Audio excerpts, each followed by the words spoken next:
ॐ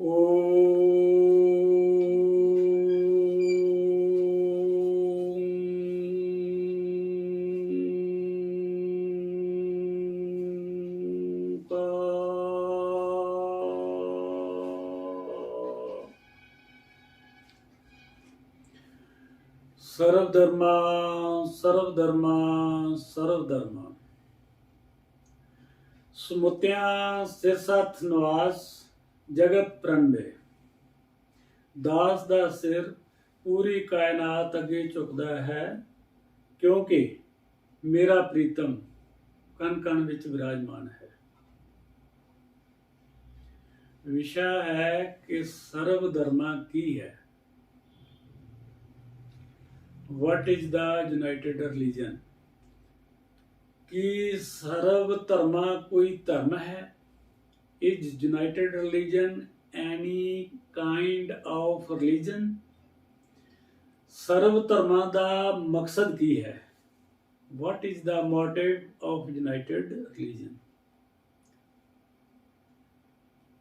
सर्व धर्मा बाकी सारे धर्मां हिंदू धर्म, मुसलमान धर्म, ईसाई धर्म ਜਾਂ ਸਿੱਖ ਧਰਮ ਵਾਂਗ ਕੋਈ ਵੱਖਰਾ ਧਰਮ, ਮਤ, ਮਿਸ਼ਨ ਜਾਂ ਕਲਟ ਨਹੀਂ ਹੈ। ਕੋਈ ਸੰਪਰਦਾਇ ਨਹੀਂ ਹੈ ਔਰ ਨਾ ਹੀ ਕਿਸੇ ਲਈ ਆਪਣਾ ਬਾਹਰੀ ਧਰਮ ਬਦਲਣ ਲਈ ਕੋਈ ਸੰਕੇਤ ਦਿੰਦਾ ਹੈ।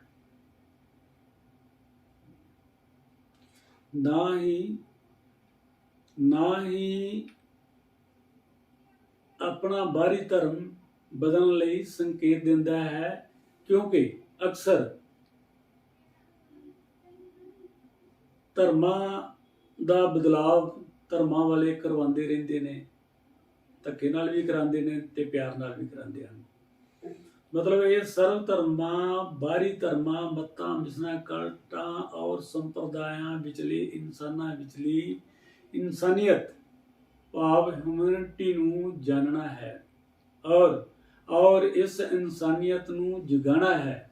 ਮਤਲਬ ਆਪਣੇ ਅੰਤਰੀਵ ਮਜ਼ਹਬ ਨੂੰ ਜਾਣਨਾ ਹੈ, ਜੋ ਸਰਵ ਸਾਂਝਾ ਭਾਵ ਯੂਨਾਈਟਿਡ, ਆਦਰਸ਼ਕ, ਆਲਮਗੀਰ ਭਾਵ ਯੂਨੀਵਰਸਲ ਅਤੇ ਇਹ ਖੁੱਲਾ ਭਾਈਚਾਰਾ ਮਤਲਬ ਓਪਨ ਬ੍ਰਦਰਹੁੱਡ ਹੈ। ਉਪਰੋਕਤ ਚਾਰ ਧਰਮ ਬੰਦ ਧਰਮ ਭਾਵ ਕਲੋਜ਼ਡ ਰਿਲੀਜਨ ਹਨ ਔਰ ਮਤ, ਮਿਸ਼ਨ, ਕਲਟ, ਸੰਪਰਦਾਇ ਇੱਕ ਵਿਚਾਰਧਾਰਾ ਹਨ, ਜਿਨ੍ਹਾਂ ਵਿੱਚ ਆਪੋ ਆਪਣੇ ਧਰਮਾਂ ਦੇ ਰਸਮੋ ਰਿਵਾਜ ਔਰ ਸ਼ਰੀਅਤ ਦੇ ਫਤਵਿਆਂ ਦਾ ਇਕੱਠ ਹੈ।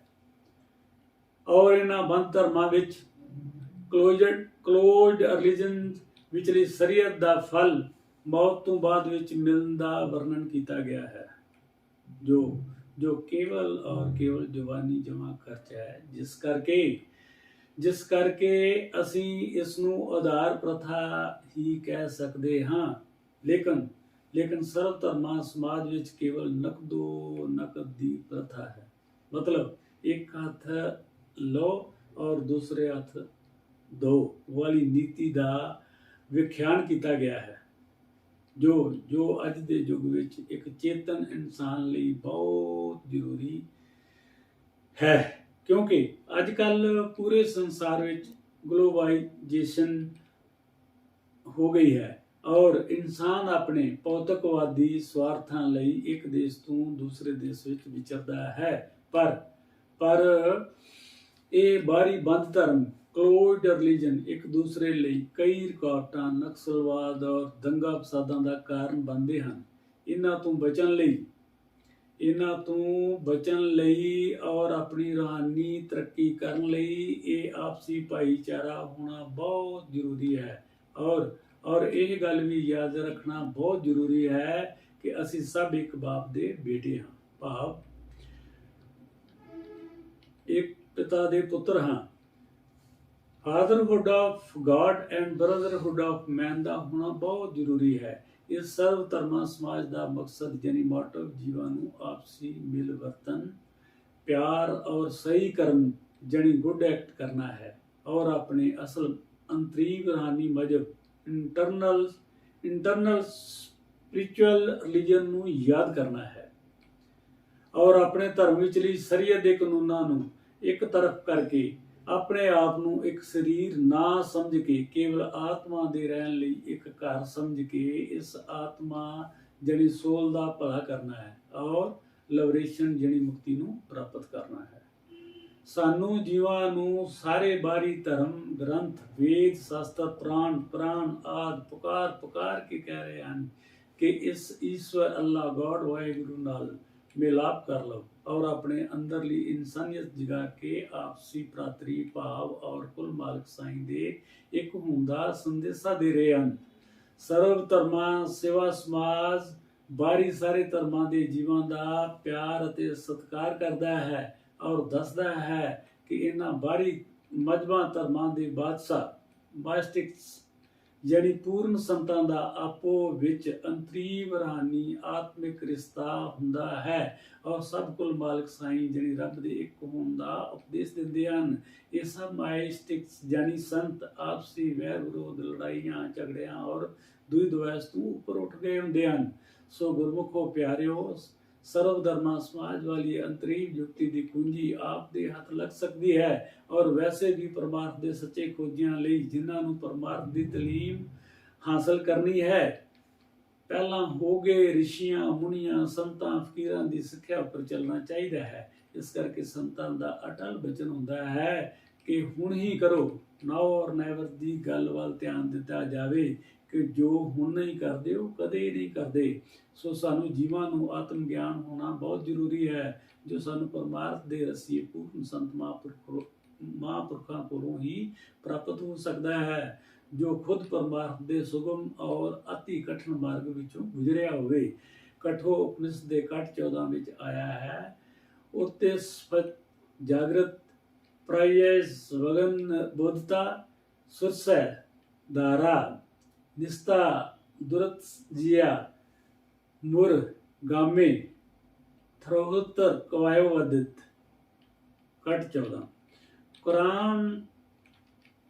कुरान शरीफ होवे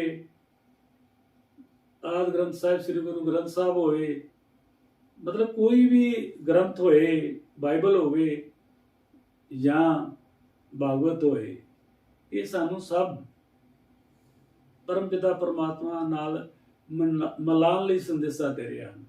सो भाई उठो जागो महापुरखां कोल अपड़ के ज्ञान प्राप्त करो। सियाणे आखदे हन कि यह मार्ग सूर्य दी धार वांग तिखा ते औखा है ते इस ते चलना कठिन है। कुरान शरीफ विच इस नूं पुल सरात करके लिखिया है जिसका मतलब उस्तरे दी धार वांग तिखा है ते वाल तो वध बरीक है। भाई गुरदास जी भी दसदे हन कि गुरु सिक्खी वालों निकी ते खंडियों तिखी है। सो एक इकल्ला निर्बल अते निमाना तुस जी मोह माया दा शिकार पंज महाबली दुश्मनां विच करिया काम क्रोध लोभ मोह अहंकार ते आसा दरिसरां नाल मारिया फिरदा जीव ये संसार रूपी भाव सागर किस तरह पार कर सकता है।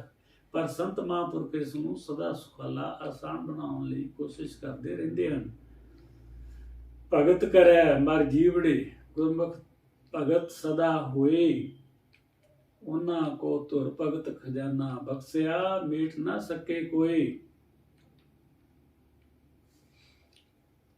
तीसरी पातशाही गुरु अमरदास जी महाराज 99 अंक ते फरमा रहे हैं। सो सिस सेवक सिख पूर्ण निमरता सहित तनो मनो संतां दी सेवा विच हाजरी भर के सुत शब्द योग दी युक्ति नाल भजन सिमरन करके समुची मानता नाल प्यार करदा होया जुंदे जी नकदो नकदी अपनी मुक्ति की प्राप्ति कर सकता है। कोई निंदक होवे सतगुर का फिर सरन गुर आवे इसलिए गुनाह सतगुर बख्श ले सतसंगत नाल रलावे। सो गुरमुख प्यारिओ इस सिख कुल मालिक साईं दी हस्ती नूं जाणो।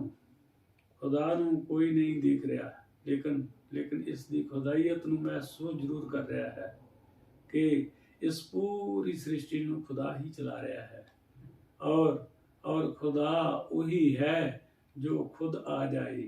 जीव तां लाचार ठहरे जीवां दी पहुंच साईं तक असंभव है पर ये सर्वशक्तिमान है ਇਹ ਨਿਰਾਕਾਰ ਹੁੰਦਾ ਹੋਇਆ ਵੀ ਸਰੀਰ ਵਿੱਚ ਆਪਣੀ ਜੋਤ ਪ੍ਰਗਟ ਕਰਕੇ ਆਪਣੀ ਖਬਰ ਆਪ ਦਿੰਦਾ ਹੈ। ਕਿਸੇ ਪੂਰਨ ਮਹਾਤਮਾ ਦੀ ਸੂਰਤ ਵਿੱਚ ਪ੍ਰਗਟ ਹੋ ਕੇ ਕੁਲ ਮਾਲਕ ਸਾਈਂ ਨਾਲ ਮਿਲਣ ਦਾ ਵਸੀਲਾ ਬਣਾਉਂਦਾ ਹੈ। ਪੰਜਵੀਂ ਪਾਤਸ਼ਾਹੀ ਗੁਰੂ ਅਰਜਨ ਦੇਵ ਜੀ ਮਹਾਰਾਜ ਆਪਣੀ ਬਾਣੀ ਵਿੱਚ 864 ਅੰਕ ਤੇ ਫਰਮਾ ਰਹੇ ਹਨ, ਗੁਰ ਪਰਮੇਸ਼ਰ ਏਕੋ ਜਾਨ, ਜੋ ਤਿਸ ਭਾਵੇ ਸੋ ਪ੍ਰਵਾਨ।